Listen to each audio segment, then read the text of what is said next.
নমস্কাৰ পুনৰ আন এটা ভিডিঅ'লৈ স্বাগতম জনাইছো আমি ইয়াৰ আগৰ ভিডিঅ'টো তোমালোকৰ ক্লাছ 6 ৰ যেটো ভগ্নাংক নামৰ চেপ্টাৰ আছিল তাৰ 7.14 লৈ আলোচনা কৰিছিলো আমি এই ভিডিঅ'ত তোমালোকৰ 7.15 আৰু 16 এই দুটা অনুকৰণে আলোচনা কৰিম লাষ্ট যেটা শেষৰ যেটা তোমালোকৰ অনুকৰণে আছে 15 নম্বৰ আৰু 16 নম্বৰ আমি সেই দুটা আলোচনা কৰিম তো তোমালোকৰ ভিডিঅ'টো শেষলৈ চাবা আৰু চেনেলটো যদি সাবস্ক্ৰাইব কৰা নাই তেতিয়া চেনেলটো সাবস্ক্ৰাইব কৰি ল'বা ইয়াতে আগৰ ভিডিঅ'টোত আমি তোমালোকৰ ভগ্নাংকৰ জোখ শিকিছিলো যেহেতু এইটো আছে তোমালোকৰ ভগ্নাংকৰ বিয়োগ এই দুটা অনুকৰণে যেটো 15 নম্বৰ আৰু 16 নম্বৰ অনুকৰণে আছে তাত তোমালোকৰ ভগ্নাংকৰ বিয়োগৰ বিষয়ে কোৱা আছে তো যোগৰ নিচিনা বিয়োগটো গতিকে মই হেতু কৰি দিছো চোৱা প্ৰথমতে এক নম্বৰটো আমাৰ কি দিছে ইয়াতে এক নম্বৰটো দিয়া আছে আমাক 10/7 বিয়োগ 10/7 বিয়োগ 10/4 তো 7.15 অনুকৰণটো একদমই সহজ কাৰণ ইয়াৰ গোটেইকেইটা ভগ্নাংকতে হৰকেইটা একে দিয়া আছে গতিকে আমাৰ যোগত যেনেকৈ আমি ওপৰতে যোগ কৰি দিছিলো বিয়োগটো হে একে নিচিনা ওপৰতে আমি কি কৰিব লাগিব বিয়োগ কৰিব লাগিব তো একদম সহজ হৈ কৰি দিয়া আৰু 10 আছে 10 লিখি দিয়া এটো 7 - 4 তো 7 ৰ পৰা 4 গলে কিমান থাকিব এটো 3 আৰু এটো 10 তো 10/3 হৈ গল তো একদম সহজ দুই নম্বৰটো দিছে 11/6 বিয়োগ 11/3 11/6 বিয়োগ 11/3 তো এটো একে নিচিনা হৰ দুটা একে হৈ আছে যেহেতু 11 লিখি দিয়া তলত আৰু ওপৰৰ দুটা বিয়োগ কৰি দিয়া 6 - 3 তো এইটো কিतना হ'ব 3 আৰু 11 তো 11/3 হৈ গল নেক্সট 3 নম্বৰটো চোৱা এটো 13/11 আৰু 13/5 দিয়া আছে 3 নম্বৰটো কাৰণে চোৱা 13/11 বিয়োগ 13/5 এটো হে একে নিচিনা দুটা হৰতে একে দিয়া আছে যেহেতু আমাক গতিকে আমি আকৌ হে আগৰ নিচিনাকৈ কৰি দিম 13 তলত আৰু ওপৰত কি হ'ব এটো 11 - 5 তো 11 পৰা 5 গল থাকিল 6 আৰু তলত থাকিব কিমান 13 13/6 হৈ গল একদম সহজ ভগ্নাংক হৰ একে থাকিলে নেক্সট 4 নম্বৰটো চোৱা ইয়াতে কৰি দিছো মই 4 নম্বৰটো এবাৰ দিছে আমাক 17/5 আৰু 17/2 তো 17/5 বিয়োগ 17/2 তো এটো কৰিলে কি হ'ব তলত কি হ'ব এটো 17 ওপৰত থাকিব 5 বিয়োগ 2 গতিকে 5 ৰ পৰা 2 গলে কিমান থাকিব আমাৰ 3 3/17 তো 4 নম্বৰটো কাৰণে হ'ল তোমাৰ 3/17 নেক্সট 5 নম্বৰটো কি দিছে চোৱা 11/22/9 আৰু 22/2 গতিকে এটো কৰা 22/9 বিয়োগ 22/2 তো এটো কৰিলে কিমান হ'ব এটো 22 আৰু 9 মাইনাস এটা কিমান হ'ব 2 গতিকে 9 পৰা 2 গলে কিমান থাকিব আমাৰ 7 তো 22/7 তো ভগ্নাংক বিলাকৰ যদি হৰকেইটা একে হয় তেনহলে আমাক কৰিবৰ কাৰণে সহজে হয় একদম হৰটো যি থাকে আমি হেতু লিখিব লাগে আৰু ওপৰৰ দুটা যোগ থাকিলে যোগ কৰিব লাগে বিয়োগ থাকিলে বিয়োগ কৰিব লাগে যোগৰ যি নিয়ম বিয়োগৰ নিয়ম হে একে হয় তো 7.15 এই পাঁচটা প্ৰশ্ন দিছিল আৰু পাঁচটা প্ৰশ্ন হৈ গল সহজে হয় এবাৰ আমি 7.16 টো আমি আলোচনা কৰিম তো তোমালোকে এইকেইটা কৰিবা এবাৰ 7.16 ৰ ফালে গৈছো আমি এতিয়া প্ৰথম প্ৰশ্নটো চোৱা 7.16 ৰ ফাৰ্স্ট প্ৰশ্ন দিছে আমাক 5/2 বিয়োগ 15/3 এতিয়া ইয়াতে যদি চাও আমি কি পাইছো হৰ দুটা বেলেগ বেলেগ আছে এটা আছে 5 আছে এটা আছে কি আছে 15 গতিকে আমি কি কৰিব লাগিব এতিয়া এই হৰ দুটা আমাৰ একে কৰিব লাগিব যেনেকৈ আমি ভগ্নাংকৰ যোগৰ ক্ষেত্ৰত কৰিছিল হৰ দুটা একে কৰি কেনে এই একে নিচিনা নিয়ম ইয়াতে এপ্লাই হ'ব জাস্ট যোগৰ সলনি বিয়োগ কৰিলে হ'ল এটা 5 আৰু 15 আমি কি ল'ব লাগিব প্ৰথমতে লসাগু উলিয়াব লাগিব লসাগুটো উলিয়াই দিয়ে ইয়াতে 5 আৰু 15 তো দুটা কিহে হৰণ যাব 5 * 5 এ যাব আৰু 5 * 3 = 15 হৈ গল হৰণ কৰা দুটা মৌলিক সংখ্যা যেহেতু হৰণ না যায় এতিয়া এটা পূৰণ কৰি দিয়া 5 পূৰণ 1 পূৰণ 3 5 * 1 * 3 কিমান হ'ব এটো 15 অৰ্থাৎ কি হ'ব এতিয়া আমাৰ 5 আৰু 15 লসাগু 15 গতিকে আমি দুটা ভগ্নাংকৰে হৰটো কি কৰিব লাগিব 15 কৰিব লাগিব তো কেনেকৈ কৰিম এটো 5 2 পূৰণ দিয়া এটা 5 ৰ লগত কি পূৰণ কৰিলে 15 হ'ব 5 3 = 15 3 পূৰণ কৰিলে ইয়াতে ওপৰত 3 পূৰণ কৰিব লাগিব এটো যেটো 15 হৈয়ে আছে গতিকে আৰু 12 পূৰণ নকৰো ডাইৰেক্ট এনেকৈ লিখি দিছো হৈ গল এতিয়া চোৱা 5 3 গুণ কিমান হ'ল 15 আৰু এটো কিমান হ'ব 3 2 গুণ 6 বিয়োগ এটো কিমান হ'ব 15 আৰু এটো কিমান হ'ব 3 তোমাৰ হৈ গল এখিনি ভগ্নাংকৰ দুটা হৰ দুটা এতিয়া একে হ'ল চোৱা এটো 15 আহিলে এটো 15 আহিলে যে ভগ্নাংকৰ হৰ একে হলে নিয়মটো কি আছিল এটা হৰটো লিখি দিব লাগে 15 বাকি ওপৰখিনি বিয়োগ কৰিব লাগে তো 6 ৰ পৰা 3 গলে কিমান থাকিব 3 / 15 অৰ্থাৎ এই দুটাৰ বিয়োগফলটো আমি কিমান পালো এতিয়া 3/15 হৈ গল সহজে হয়তো নেক্সট 2 নম্বৰটো দিছে 6/5 আৰু 9/4 এটো কৰি দিছো এবাৰ 2 নম্বৰটো দিছে 6/5 বিয়োগ 9/4 6/5 আৰু 9/4 দিয়া আছে এতিয়া ইয়াতে চোৱা তোমালোকে 6 আৰু 9 দুটা বেলেগ বেলেগ হৈ আছে ভগ্নাংকৰ দুটা হৰ দুটা গতিকে আমি কি কৰিম এই দুটা একে বনাম মানে আকৌ কি কৰিব লাগিব ইয়াৰ লসাগু ল'ব লাগিব তো লসাগু লোৱা ইয়াতে 6 আৰু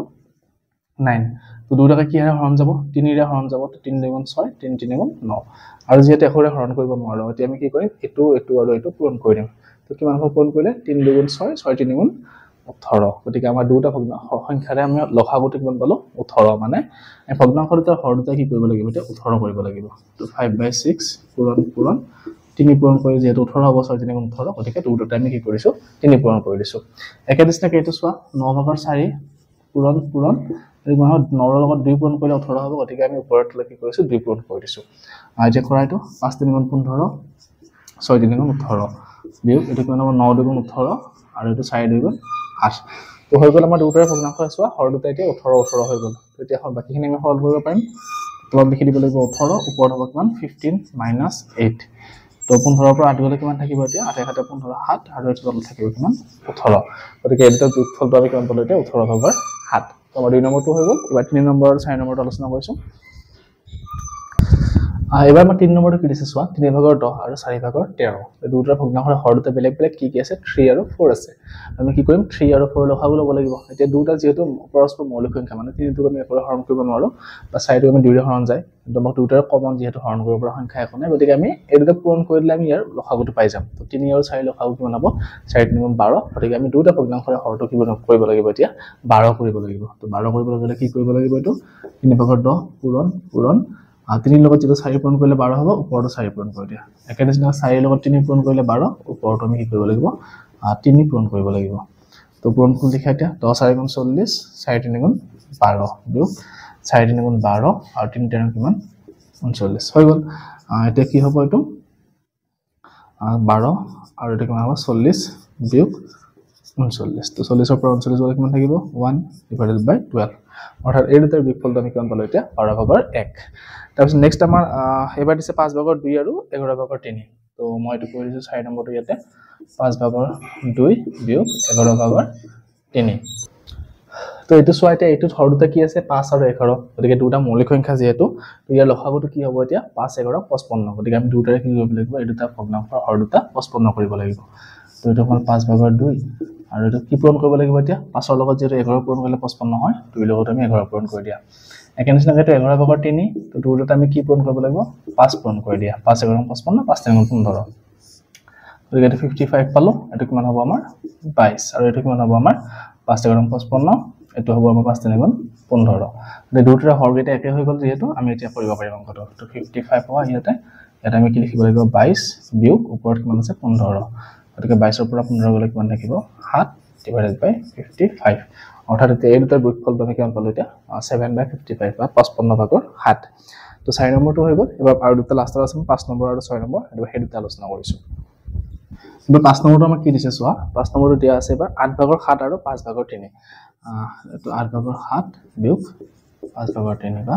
3/5 তো এটা কৰিব লাগিব আকৌ চোৱা হৰ দুটা বেলেগ বেলেগ আছে 8 আৰু 5 তাৰ মানে কি 8 5 আমি লসাগু ল'ব লাগিব তো 8 আৰু 5 ৰ লসাগু ল'লে কি হ'ব যেটো 5টা মৌলিক সংখ্যা গতিকে এটা লসাগু ল'লে আমি পাম 8 5 * 40 পাম গতিকে তোমালোকে এটো কি লিখিব কৰিব লাগিব দুটাৰ ভগ্নাংশৰ হৰ দুটা 40 কৰিব লাগিব তো 7/8 পূৰণ এতিয়া 8 ৰ লগত কি পূৰণ কৰিলে 40 যাব 8 5 * 40 গতিকে 5 ৰ লগত 7 ৰ লগত পূৰণ কৰি দিয়া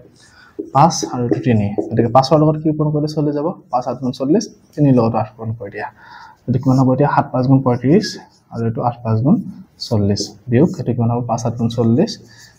আৰু এটো কিমান হ'ব 8 3 * 24 এই দুটা ভগ্নাংশৰ হৰ দুটা কি হ'ল 40 40 হৈ গ'ল তাৰ মানে আমি কি কৰিব পাৰিম এতিয়া তলত ভগ্নাংশ লিখি দিয়া এটা একে যেহেতু হৈ গ'ল ওপৰত দুটা যোগ কৰি দিয়া 35 - 24 তো 35 ৰ পৰা 24 গ'লে কিমান থাকিব এটো 11/40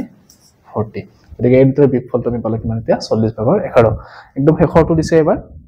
20/11 আৰু 6/1 6 নম্বৰটো 20/11 আৰু আমাৰ কি আছে এতিয়া 6/1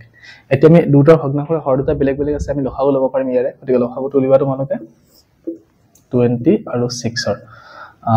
আগৰ সংখ্যাকেইটা আমি এনেকৈ ল'লে হৰণ কৰিব পৰা নাছিল কমন সংখ্যা নাছিল সেইকাৰণে আমি ডাইৰেক্ট পূৰণ কৰি লসাগু লিখিছিলোঁ কিন্তু দুটাতে যেহেতু হৰণ যায় 2 ৰে হৰণ যাব 2 * 20 আৰু 2 3 * 6 তো আমি কিমান পাম এতিয়া লসাগুটো 2 * 20 20 আৰু 3 গুণ কৰিলে কিমান হ'ব 3 * 60 গতিকে 60 হ'ব লসাগু আমি এই দুটা ভগ্নাংশৰ হৰ দুটা আমি কি কৰিব লাগিব 60 কৰিব লাগিব 20 11 ইয়াৰ পিছৰ লগত 3 পূৰণ কৰিলে 60 হ'ব 3 লগত 3 পূৰণ কৰি দিয়া আকৌ 6 লগত 10 পূৰণ কৰিলে 60 ওপৰটোৰ লগত 10 পূৰণ কৰি দিয়া তো এটো কিমান হ'ব 20 3 * 60 আৰু 3 33 তলটো 60 আৰু ওপৰটো কিমান হ'ব 10 * 10 তো এটা দুটা একে হৈ গ'ল যেহেতু তো লিখি দিয়া তলত 60 ওপৰত হ'ব 33 বিয়োগ 10 33 পৰা 10 গ'লে কিমান হ'ব 23 ডিভাইডেড বাই 60